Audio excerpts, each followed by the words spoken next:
minumura niya ako. Ayaw ko nang banggitin ang pangalan niya. Minumura niya ako. Hindi naman ako kumikibuna kasi sa akin wala yun eh. Opo, oo. Yung una pa niya salita, talagang mura talaga. Hindi naman kay balat sibuyas, Gusto kong makita nila. Opo. At yun ang gusto kong maibunyag. Oho. Kaya maaaring magtataka kayo kung ano yung pinagsasabi ko ngayon. Pero sa susunod na mga araw, maiintindihan ninyo ito. Opo. Saan ako nang gagaling? Oho. Ngayon po, Sen, patangutango ang Kadong Dades. Tama po kayo. Ang Joel Mangandi, patangutango rin. Naiintindihan po nila kayo. At kami, Sen, Baka naman natutulog kaya tatangutango. Hindi po. Talagang tama po kayo. Yan ang talagang dapat. Ano bang anong gusto kong mapansin nila? Oho. Di ba? Yan. Dapat lang pansinin nila.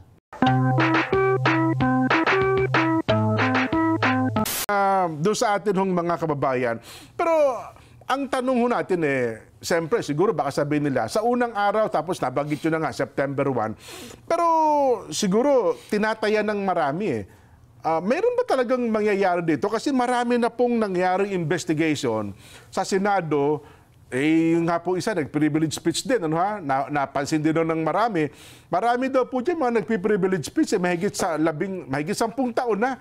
Pero sa halip daw pong malabanan ng korupsyon, malabanan ng kung ano-ano, lumala daw po ng husto. Ako nga, ang pakiusap ko lang. Opo. Kasi wala pa akong 2 buwan sa Senado, Jen. Opo. Alam nyo naman na binibilang-bilang ko nga 1 buwan at halos 3 linggo pa lang ako. Magdadalawang buwan pa lang pala. Ngayon, kayo nang humatol kung ano ang aking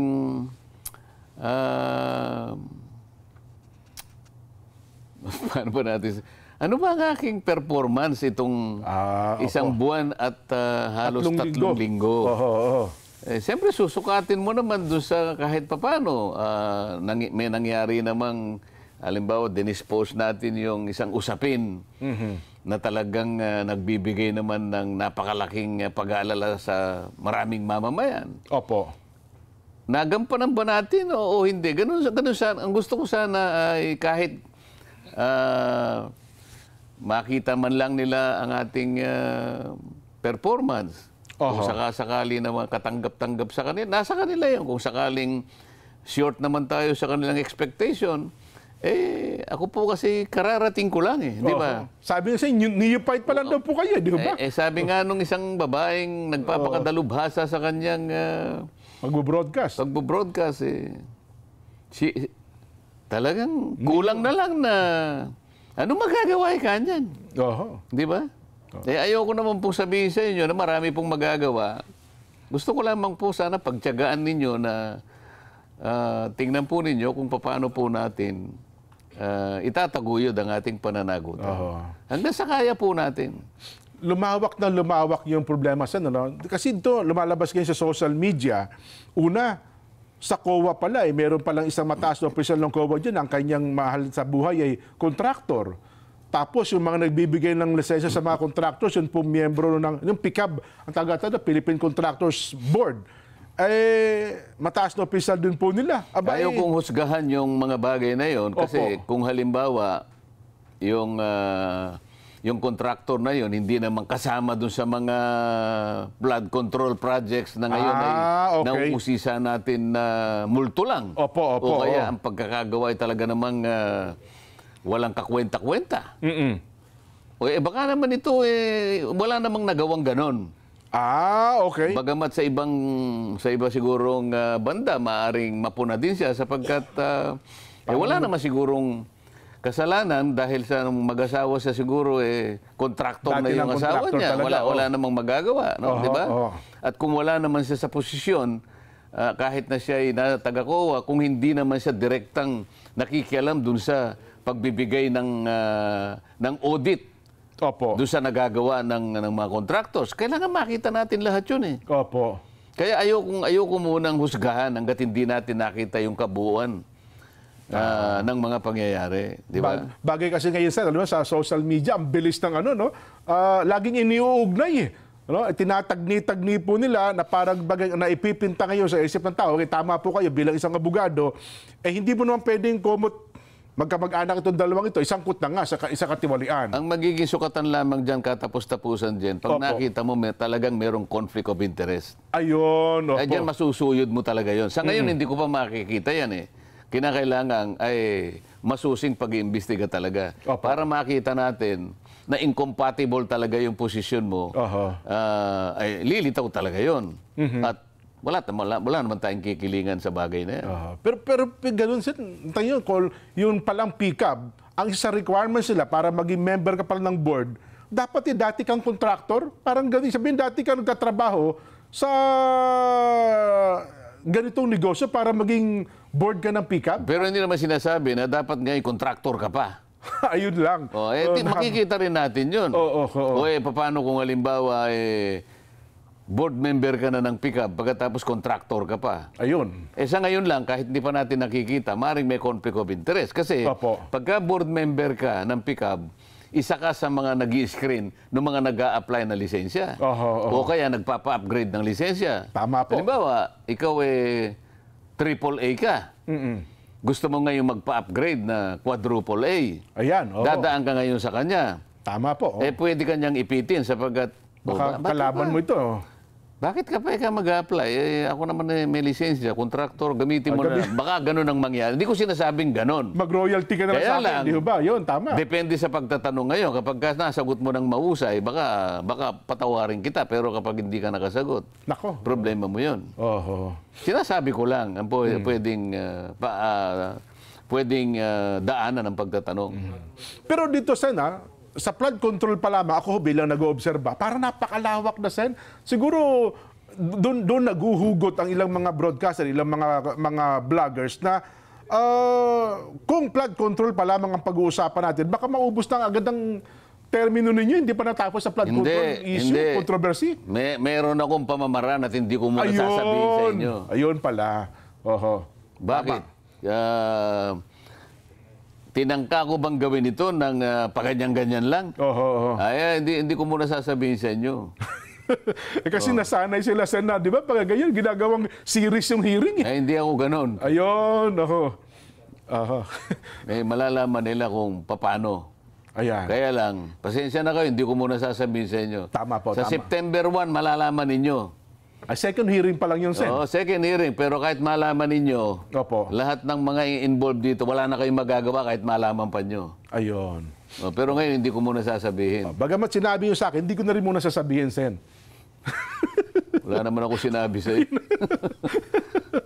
Masaya po kaming nanonood. Nako, ang Kadong Dadas Kadong. Marami pong salamat. Nakasubaybay po at natutuwa daw po sila sa pagsubaybay sa ating palatuntunan. Pero ang gusto ko mapansin ng mga sumusubaybay sa atin. Kahit na yung galit sa atin, sa akin, halimbawa. Ayan, totoo, Sen.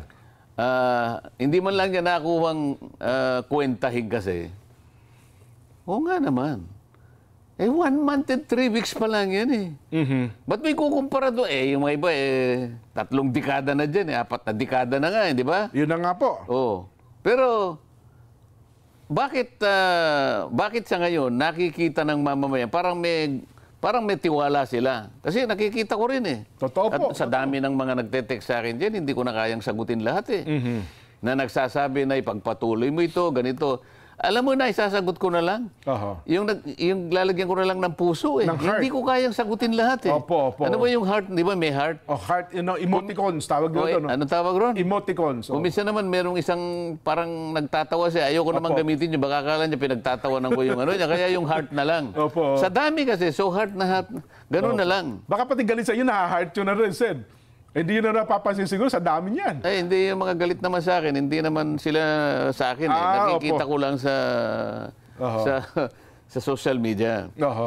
Ang gusto kong mapansin nila, bakit kahit na bagito lang, kung ang pag-uusapan ay yung tagal o inilagi ko nga, hindi pa nag-iinit ang upuan ko Pero yung kanilang pagtitiwala, nandun yun. Totoo po.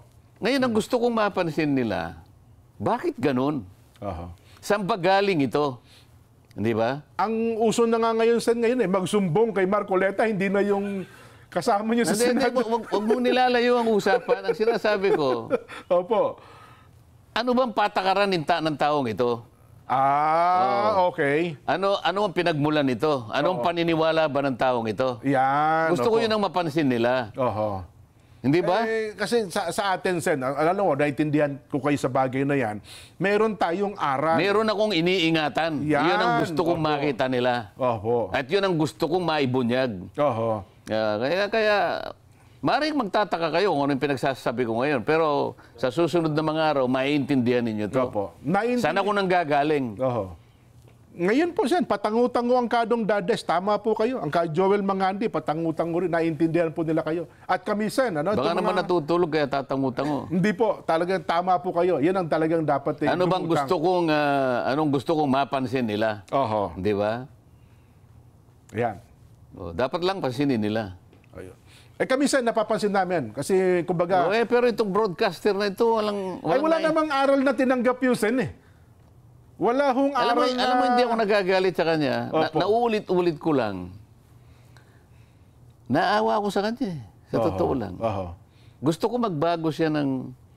Malay mo, baka makapagbago. Pero gusto ko rin ibalita sa inyo, Sen. Marami din po, may mga pumupuna sa inyo dati, lalo yung mga vloggers ngayon, na dati disgusto kayo. Ngayon po, sa totoo lang, nare-realize din nila, mukhang mas tama pa itong sinasabi ng Senator Marcoleta. Totoo ka dyan. Hindi nakita ko rito. Ako din nagtaka Hindi rin ako paniwala. Baka mamaya may nagsabi lang sa kanya, wag na. Wag ka nang magano, ganyan-ganyan. Ewan ko kung paano nangyari. Talagang 360 degrees ang pagbabalik niya. Kita nyo na? Akalain minumura niya ako. Ayaw ko nang banggitin ang pangalan niya. Minumura niya ako. Hindi naman ako kumikibuna kasi sa akin wala yun yung una pa niya salita, talagang mura talaga. Hindi naman kay balat sibuyas, Meron pa siyang sinabing, hindi niyo ba alam na yung Marcoleta na yan ang talagang nagbebenta ng droga sa kanilang komunidad. Yan ang kanyang ikinabubuhay, sabi niya. Minsan, gusto ko na lang matawa sa... Sino kayang inutil na tao ang maniniwala dito?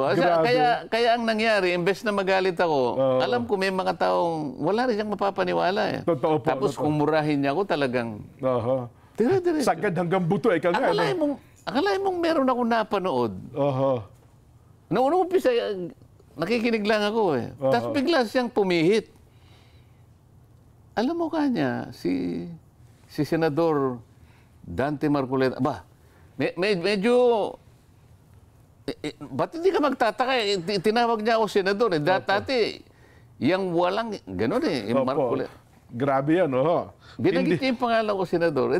Pinakinggan ko ngayon. Teka muna, parang may pagbabago. Tapos sabi niya, nung mapakinggan ko siya, sabi niya, dyan sa Blue Ribbon, akalain mo kanyang, alam po ninyo kanya, galit na galit ako sa tao na yan. Inulit niya uli. Totoo po.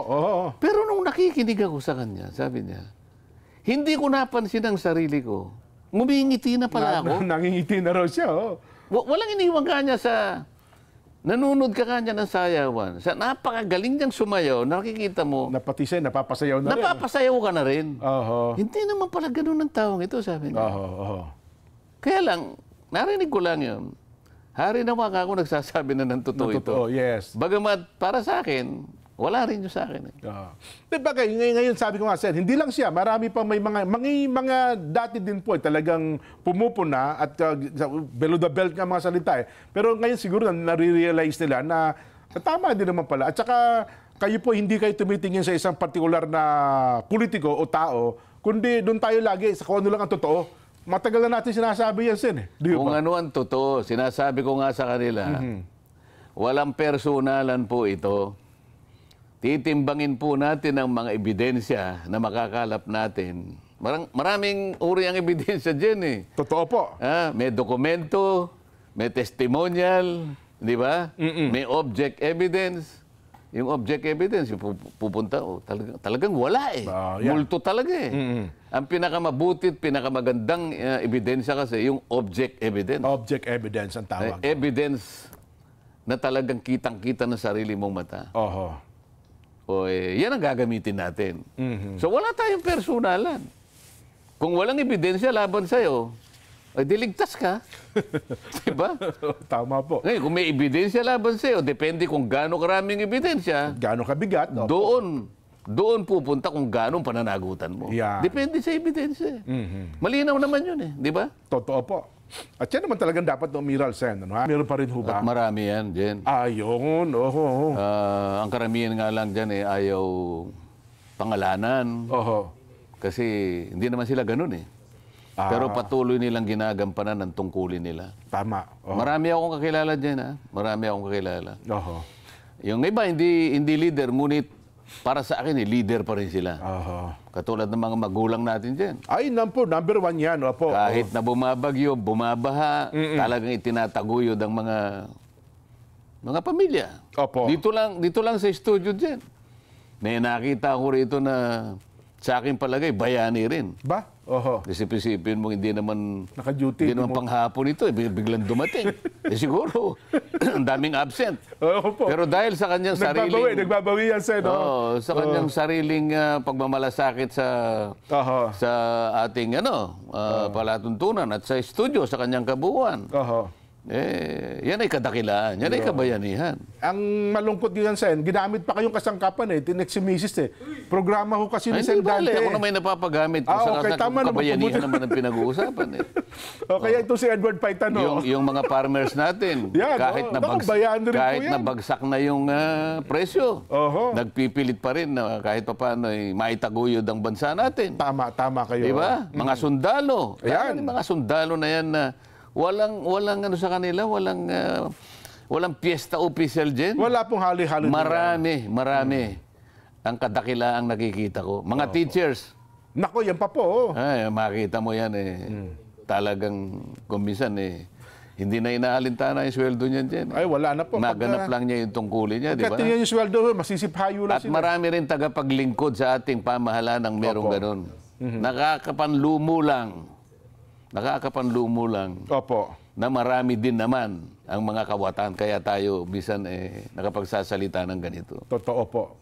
Ako naman naniniwala sa mga district engineers natin, sa mga assistant district engineers, meron pa rin naman talaga, Sen. Siguro sa dami niyan Hindi ko nilalahat, Jen. Pero sa pagsisimula pa lang nitong lalong-lalo na kapag napatunayan itong mga ghost projects na ito. Opo. Talagang wala silang may kakatwiran dyan kahit ano pang gawin nila. Walang katwiran dyan Isa pa po pala, Sen, baka malimutan natin ang mga OFWs. Nako, number one mga followers niyo po yan, Sen. Napakarami. Mabuti na lang. Sa mga umaapi sa inyo Mabuti na lang kahit papano nang makarating tayo. Talaga namang talaga nakakabigay talaga ng saya. Inspirasyon, Sen. Inspirasyon. Isip-isipin mo na talagang pupuntahan ka kahit nasaan ka. Pag sinabi ko, nandun ako sa hotel na ganito, madaling araw pa lang, nandun na sila Makikita mo talaga, nagsasakit. Isipin mo, isasakripisyo yung hindi makita yung pamilya sa mahabang panahon. Makapaghanap buhay lang ng marangal. Pagpapakasakit yun, alang-alang sa bansa. At saka ito yung mga tao na kapag nakita nyo sa social media, yun bang may nagbabash sa inyo? Mahalata nyo, silang una nakikipag-away sa inyo, mga OFW na nakakita po ng pag-asa sa ginagawa ninyo, Sen. Nakikita ko rin yan. Opo. Well, dito sa problemang ito, Sen, sa inyong taya, sa inyong experience na po sa gobyerno, gaano na ba ka-sistematiko? Gaano kalawak, itong kung ang pag-uusapan ay corruption. Hindi systemic ang tawag nila. Systemic ko ba yan? Yung systemic kasi, sabi ng mga nag-aral sa social sciences. Opo. Pag sinabi mong systemic, ito'y nangangahulugan ng isang behavior ng isang tao. Ayokong tanggapin na systemic ang corruption. Ayoko pang tanggapin na nandun na tayo sa ganong kalagayan. Kasi pag sinabi mong systemic, isang behavior sa panig ng isang tao o grupo ng mga tao na kinakailangang merong ganon para panatilihin ang isang malakihang sistema. So ayaw kong tanggapin sapagkat parang nasa sistema na natin talagang parang hindi aandar ang bureaucracy, parang hindi aandar, wala ng governance kapag hindi natin inamin na merong corruption as a system. Nako. Kailangan nating bakahin yun. Huwag nating panatilihin na magtatagumpay yun. Maring nagtagumpay si Satanas doon sa kanyang party doon. Pero tama naman si San Pedro na hindi niya na ay hindi niya nagawin yung kalahati. Kesa naman ma-influensya pa yung nandun eh. Ayun na nga. Di ba? Bakit hayaan mo pa yung mga nasa impyerno eh, madalaw pa yung nandun? Di ba? Wag na. Wala namang ito namang nasa langit. Bakit ka pa pupunta ron? Magbabakasakali ka pa ba? Oo. Kaya tama yung ginagawa ni Edward eh. Di ba? Isipin mo, ganito ang gawin natin, kamo. Halimbawa, kahit kailan, magsimula tayo sa ganito. Huwag mong paghahaluin yung negosyo at saka yung politika. Ang nangyayari kasi ngayon, yung negosyo, para maproteksyonan niya ang kanyang negosyo, mag-aalaga siya ng politiko. Mali yun. Nako. Kasi pag inalagaan mo yung politiko, kahit na mali na ang ginagawa mo, poproteksyonan ka ng politiko. Yun nga, mangyayari. Di ba mali yun? Dapat sana, kung kabayanihan ang pinag-uusapan, negosyante ka, magpakadalubhasa ka na lang na negosyante. Sa iyong negosyo. Kasi kung wala ka namang ginagawang masama, hindi mo na kailangan ng proteksyon. Magaling ka eh. Magaling ka sa negosyo mo eh. Isip-isip mo, bawat hawakan mo, nagiging ginto. Ano ang problema mo? Ang galing mo sa negosyo. Nako. Yun lamang negosyanteng palpak ang nangangailangan ng proteksyon kasi gagawa sila at gagawa ng kawalang hiyaan. Kaya nangangailangan siya ng proteksyon. Yun ang mali dito eh. Tingnan mo yung negosyanteng masyadong enterprising. Gagawa pa siya ng political party. Totoo po. Sino bang may-ari na nga? Ayoko na lang magsalita. Alam nating lahat yan. Ikaw na nga isa sa pinakamayaman sa bansang ito. Gagawa ka pa ng political party. Ano bang gusto mong mangyari? Di ba? Lahat na ng pera nasa iyo na eh. Gusto mo pati proteksyon sa iyo pa. Paano naman? Ngayon, yung politiko, magpaka-politiko ka na lang. Hindi eh. Gusto mag-negosyante rin eh. Kaya nga tawag sa iyo eh. Honorable Congressman, di ba? Yan. Honorable Senator. Pwede mo bang tawaging Honorable Contractor? Hindi mo pwede yun. Hindi honorable ho yun. Hindi Contractor ka, gusto mo pang maging congressman. Hindi pwede yung gano'n. Ito yung conflict of interest. Diyan nagsisimula, kaya tayo nagkakaganito eh. Hindi, ang problema kasi, Sen, simula pa lamang ng isang negosyante, namumuhunan na, parang konsihal pa nga lang eh. Pinupuhunan na yung politiko. No? Pagdating na araw, magiging congressman ka, magiging mayor ka, etc. etc. Napakalaki ng puhunan niya. Okay lang sa akin yung halimbawa, magsikap ka at pagkatapos magnasa ka, magsilbi sa bansa. Okay lang yun eh. Pero hindi sa paraan na nasa isip mo, kaya ka gustong magsilbi sa bayan para lalo kang makagawa ng negosyo mo na mapoproteksyonan sa pamagitan ng posisyon mo. Yun ang mali. Mukhang kakaunti lang ang bayanin ganyan. Katapos-tapusan naman kasi, may kasalanan din ang mamamayan eh. Akalain mo naman, kilala mo naman yan, wala namang gagawing matuloy, pinipilit mong iboto kasi. Hindi, sabi wala nila naman kasi, tayong pinatutungkulan, kaya lang, alam natin lahat yan. Hindi, sabi nila, pagka hindi ko naman ito binoto, matatalo lang din yung iboboto, baka ako lang ang bumoto doon sa isang tao na yun. Hindi na ako boboto kung ako. Kung iboboto ko lang. Di ba? Hindi ba? Yun na nga. Nako. Ngayon lang, alam na ninyo eh. Isip-isipin mo itong mga tumutulig sa, kauumpisa ko lang dyan eh. Unang araw niyo pangalan sa hearing, Sen eh. Ako, bilangin po ninyo, bilang senador, wala pa po akong 2 buwan. 1 buwan at 3 linggo pa lang ako. Pagkatapos magsasalita na itong babaeng ito, magsasalita yung sinasabi mong Mr. DBD. Ang gagaling naman ninyo. Tumakbo nga kayo sa politiko kung mananalo kayo. Kasi para bagang pagka sinabi nila, parang obligasyon niyo pang sundin, Sen. Para bagang kung ano sabihin nila, yun ang susundin. At saka yung napakatalino. Okay lang sa akin, yung matalino kayo, walang problema sa atin. Yung magpakatalino kayo. Ay, gusto nilang gano'n, okay lang. Pero kung halimbawa, gagamitin ninyo sa paraan na hindi man kayo nakakatulong eh. Di ba?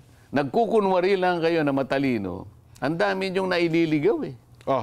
Sip-sip sasabihin niya, bakit kanya palaging binabanatan mga DPD? Bakit mapagsasabay mo ba lahat? Di ba? O sabihin ko halimbawa, kung nakikinig ka, itong babae broadcaster ito. Kumakain ka halimbawa. Mapagsasabay mo bang mahirap na lang talaga. Baka kung ano pa yung masabi ko sa kanya. Baka mamualan po yun. Baka mabulunan ka eh. Ha? Kanya-kanya tayong di ba? Ako nasasabi ko lang ito. para lang maituwid sila. Baka sakali, kasi ako naniniwala, may isip naman sila, wag na kayong magpakadalubhasa sa puro ganyan na lang. Oo, tama. Hindi na rin kayo tatanggapin tingnan natin to. Magano na kayo ng mga ilang panahon lang. Oo. Wala nang maniniwala sa inyo. Nako.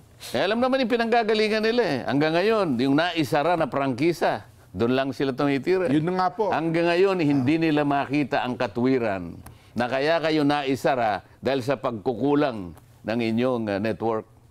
Kaya tanggapin ninyo kaya hindi, bahala kayo sa buhay nyo. Pero nasa record yan. Yung pagkukulang ng may-ari. Nagkulang kayo. Ayaw nyong aminin. Oo. Pagkatapos ngayon salita ng salita, akala mo totoo mga pinagsasabi. Akala mo ang galing eh. Subukan mo akong imbitahan. Subukan mo. Yan. Ngayon, ayaw mo akong maimbitahan, tumigil ka. Yan lang. Yun na nga. Ay, nako. Basta yung mga reaksyon. Pero teka lang, Sen, nanonood pala ngayon sa atin ang Kuya Vince Agabaw. Sabi ni Kuya Jinse, Jen at Sen, papa-attendance lang po. Lagi ako nakasubaybay sa inyo, sa ating mga kaibigan yan. At ever since nagpinas, he's been watching sa ganang mamamayan. Tuwang-tuwa with humor in Sen Dante Marcoleta. God bless, sir. Ayun, salamat po ng marami. Si Sir Vince Agabaw, mula po yan sa bahagi ng Isabela yata, Sen, ano ha? Mula rin po sa bahagi ng South Korea, ang ka-Reste Bugarin at ang ka-Dante Brul. Ayan. Sa mga taga-riyan naman daw po sa Tuba Benguet, nako, speaking of Tuba Benguet, mga taga-riyan po sa Robertsville. Marami pong salamat. Mga residente daw po doon nakatutok sa palatuntunang sa ganang mamamayan. Nabanggit natin sa inyong... paalam na rin natin sa kanila, Jen, na sa September 1, yung susunod na hearing ng Blue Ribbon Committee. September 1 ho ba? Oo. Ayun. Para makasubaybay sila. Opo, yan. At sumubaybay na rin itong broadcaster na babae. Kilala mo yan di ba? Kilala ko po yan. Na talagang... Akala mo napakarunong mag-English no? Anyway, Sen, nabanggit ko yung Tuba Benguet no isang Biyernes, weekends, Sen. Sa Baguio. Opo. Nandun po ang Pangulong Bongbong at napunan niya. Nasa dyaryo ngayon. Ayan, viral po ngayon. Ang isang proyekto daw po sa lugar na yon, yung Tuba Benguet, ay useless, walang pakinabang.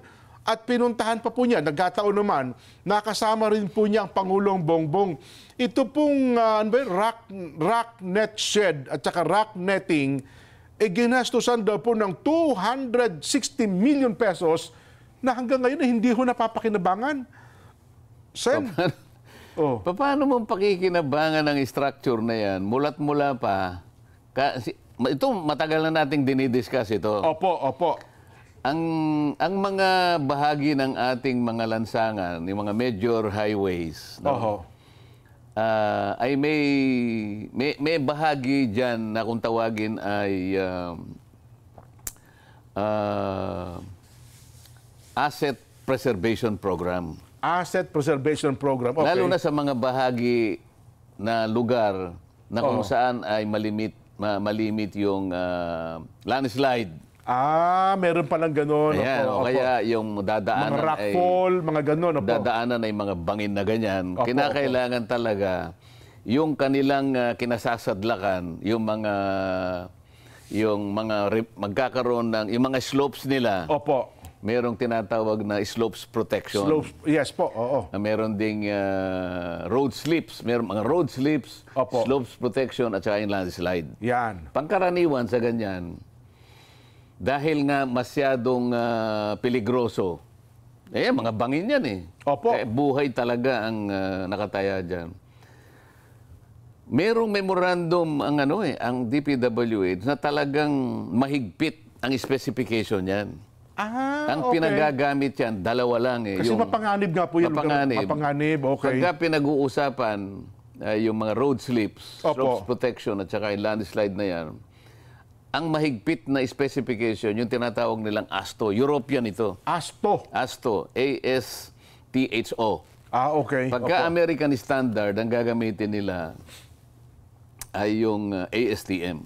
Okay, opo. ASTM. Alin man sa dalawa na yon. Mahigpit yun.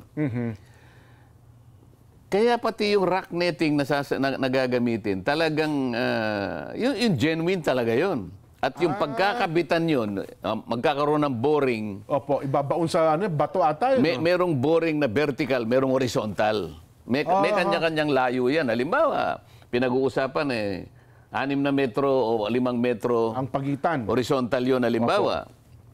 Meron naman vertical, meron din. Pagkatapos yung rocknet na yan, talagang ASTM or ASTO specification.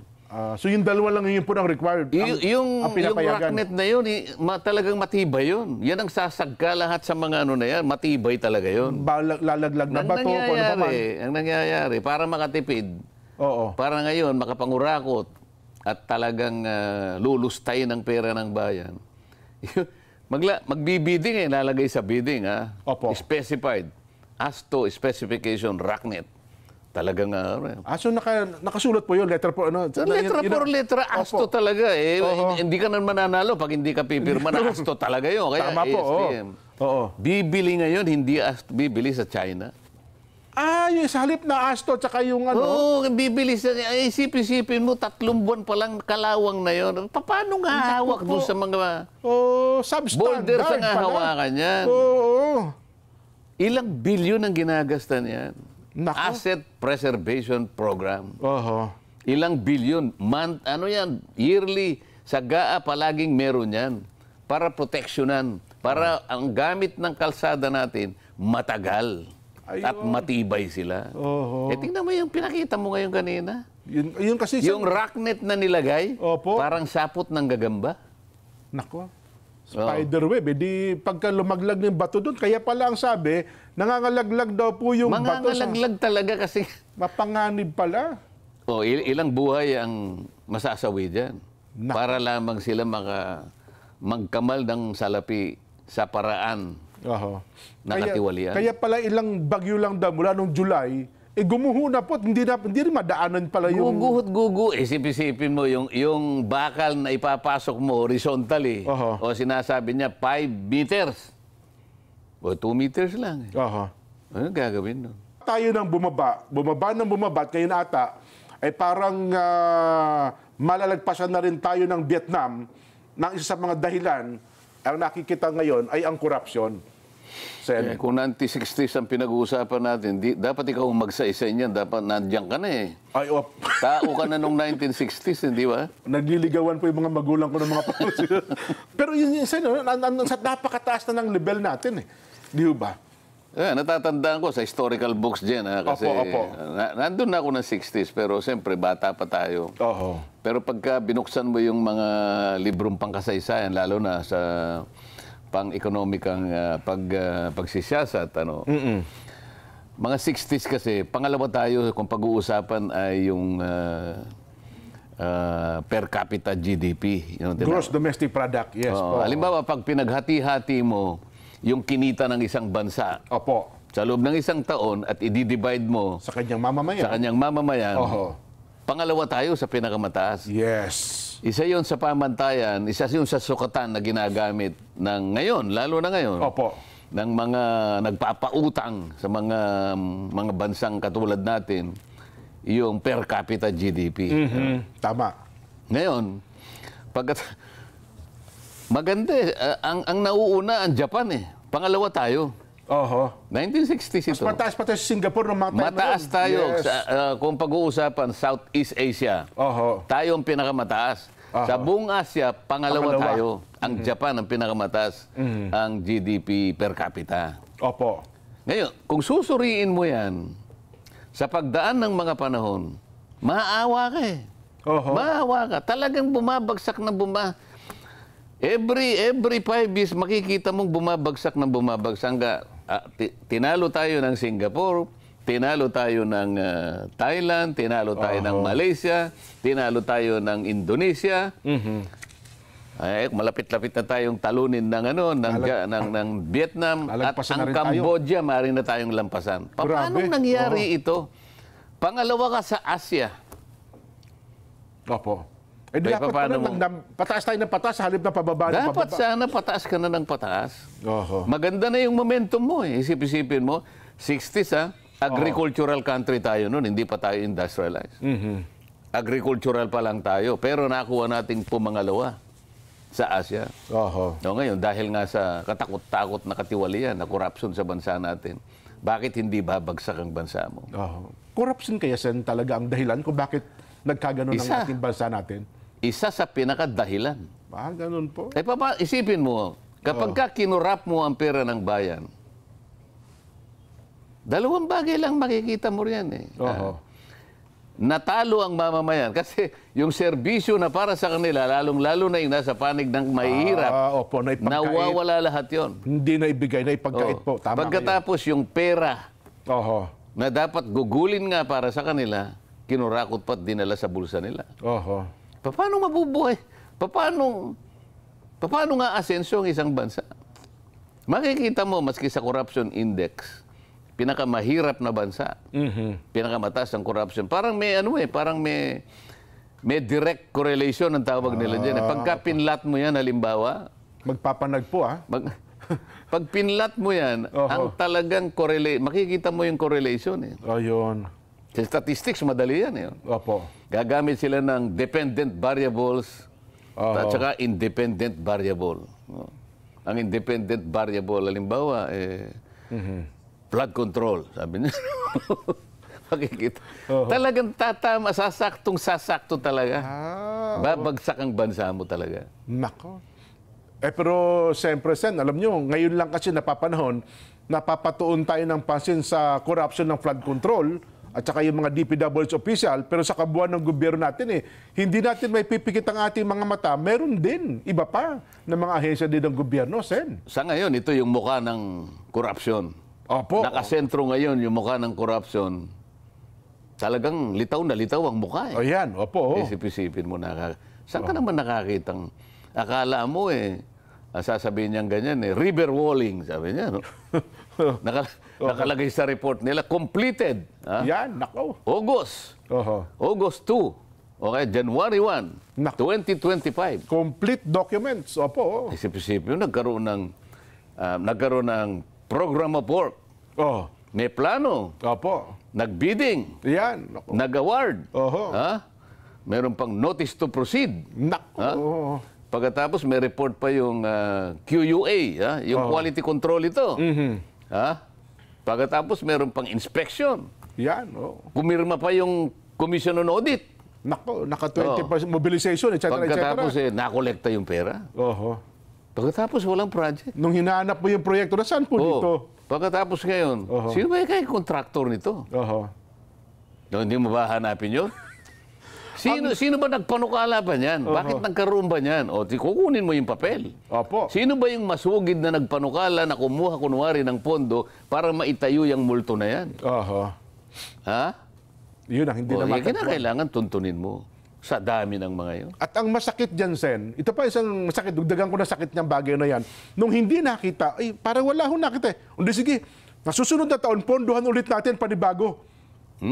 Kaya yung ang tawag nun, restated funding. Yun. Hindi nga nakita nung una Dodoblihin pa Nakatatlong ulit na doble nga po, Sen Di ho ba? Kasi nga, sabi nila, hindi nakita napalusutan natin Ayun. Ulitin nga natin. Perfectin natin. Na-perfectin, di ba? Opo. Ayan. Hanggang sa lumitaw ngayon. Sino bang mag-aakala naman na yung Blue Ribbon Committee, ibibigay nila sa akin?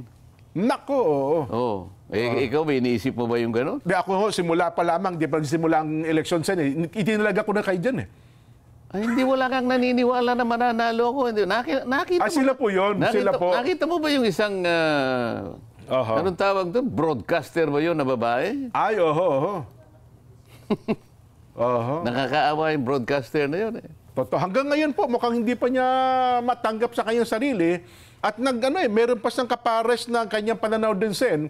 Yung si Boy DVD, yung nakunan ng fake DVD niya sa may Congressional Avenue na hanggang ngayon, bakit to? Sino ba yung Boy DVD? Kilala ho nila yan. Ang pangalan nata, Liamas. Tanong mo nga kay Saito kung alam niya. Ano ba sabi? Ano kasi sinasabi niya, bakit daw parang selective kayo? Parang pinipili nyo lang? Bakit yun at yun lang daw atang napagtutunan nyo ng pansin, Sen, ng Blue Ribbon Committee? Napanood mo, sinabi niya? Parang yun po ang yun po ang lumalabas, Sen. Ako, iniwasan ko na manood doon sa mga yun kasi wala namang magandang sinasabi sa inyo yun eh. Bakit naman sinabing selective?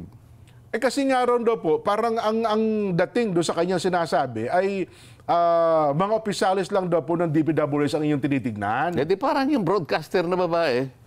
Yun, napanood ko yun eh. Kaya nga magkasintono sila, Sen eh. Kaya kung magsalita pa naman yun, akala mo tumatakbo, hindi mo maintindihan, di ba? Oho. Subukan mo tumatakbo ka, nagsasalita ka, humihingal ka. Pagka yun nagtatanong, humihingal eh. Kakapusing ka ng hininga nun, Sen. Kapag ako'y nakikinig doon, ako ang napapagod eh. Nakikinig lang ako, pagod na pagod ako eh. Kaya ayaw kong pakinggan yun eh. Ganun mo ba? Ang sabi niya, ay bakit ang DPWH lang? Mariosip ng mga tao ito, sabi ko. Nag-umpisa pa lang ako din. Unang hearing niyo pa nga lang po, Sen eh. Unang hearing pa lang ako. Alam ba niya kung gaano kalawak? Alam ba niya kung gaano kalawak ang multong kinakaharap ng ating bansa? Ang problema sa ganyang mga tao, lalahatin ko na sila, mga ganyang uri ng tao. Yung mga ganyang sariling kaisipan. Mapa-broadcaster ka, o kung ano man, basta ganyan kayong mag-isip. Pati vlogger, Sen, marami din ganyan. Pagka ganyan kayong mag-isip, talagang wala na akong magagawa sa inyo. Hindi naman kayo abogado kasi. Ang abogado kasi, bago magsalita, nag-iisip. Itong mga ito, nagsasalita, hindi nag-iisip. Ganyan yung mga yan. Mayroon po yung paglalarawan niyan, Sen. Paano ka mag-iimbestiga nang hindi mo muna ilalatag? Kumbaga sa korte, the predicate, sasabihin ng korte sa'yo, Counsel, you need to lay the predicate. Hindi pwedeng hindi ka mag-lay ng predicate. Siyempre. Ilalatag mo muna. Isa-isa mo ngayon. Ba't kaya ka? Saan ka naman nakakita ang mga ganyan na? Ang gusto ata sa unang araw pala, ipatawag yun na lahat ng mga... Wala naman kasi silang direksyon na magtanong eh. Nagtatanong lang sila sang-ayon dun sa kanilang nalalaman. Hindi ko kayo papatulan. May iksi ang mga kukotin nyo. May diferensya pa ang mga ulo nyo. Kaya hindi ko kayo papatusin. Kaya alam mo, hindi ako nagpapa-interview sa mga yan eh. Sabagay, yung babae na yun, ng broadcaster, hindi ako interviewin doon kahit anong mangyari. Sa nervyos niya siguro. yun ang tingin nyo, Sen. Kahit anong mangyari talagang hindi sila magtatangka na... Sinubukan ko nang magparating sa kanya na pakisabi mo nga sa kanya na interviewin naman niya ako. Kasi ang nakausap ko, isa sa pinakamatalik niyang kaibigan. Okay. Matalik na kaibigan kasi yung sasabihin ko na ang totoo, sangayon doon sa kaibigan ko, tinulungan siya na yung anak niya ipagamot sa Taiwan. Kasi magkaibigan sila. Kaya sabi niya, peanut yan. Sabi niya, hindi pwedeng hindi niya ako mapagbigyan. Sige ka ako, sige. Try mo nga ako, pangiti-ngiti ako eh. Ako pagdating sa akin. Tama ka kung ayaw na yan ang sinasabi ko sa'yo. Yung mga yan, may mga sakit. May mga sakit yan. Ano po sakit? Gusto lang tanungin yung gusto nilang tanungin. Kaya paikot-ikot lang sila sa isang subject matter. Na akala nila nakagagawa sila ng mabuti sa bansa. Hindi sila makakapaglahad ng objective. Hindi kagaya natin. Kung ano yung tama, yung nagdi-discuss natin. Siyempre po naman. Diba? Wala tayong kikilingan. At yung taong bayan, taga-subaybay natin, magsasabing, tama, mali, di ba? Hindi kasi natin kinukupo yung kaalaman sa di ba? Isip-isipin mong mulat-mula pa eh. Bakit nanalo yan? Nakakita ka ba naman ganyan? Broadcaster ba yun? Parang, anyway. Hindi kasi ganyan, sabi naman ng kausap. Hindi nga eh. 2.8 million lang sila eh. Ganun. Bakit may pinipilit niya yung kanyang gustong mangyari? Para panatilihin niya sa kanyang sarili na siya ang tama, na sa kanyang panukat, hindi ako mananalo. Akalain mo magtiwala siya sa sarili niyang pag-iisip. Tingnan mo nangyari ngayon. Yun na nga. Nagmukha siyang tanga ngayon, hindi ba? Totoo po. Yeah. Minsan, pwede ko na sabihin sa kanila ngayon lahat. Minsan kasi naman yung pagkakamali, madali naman tanggapin eh. At ngayon, yung mga ini-interview niya, ngayon, bahala sila. Magpa-interview kayo sa tanga. Yun ang pinakamasakit sa lahat.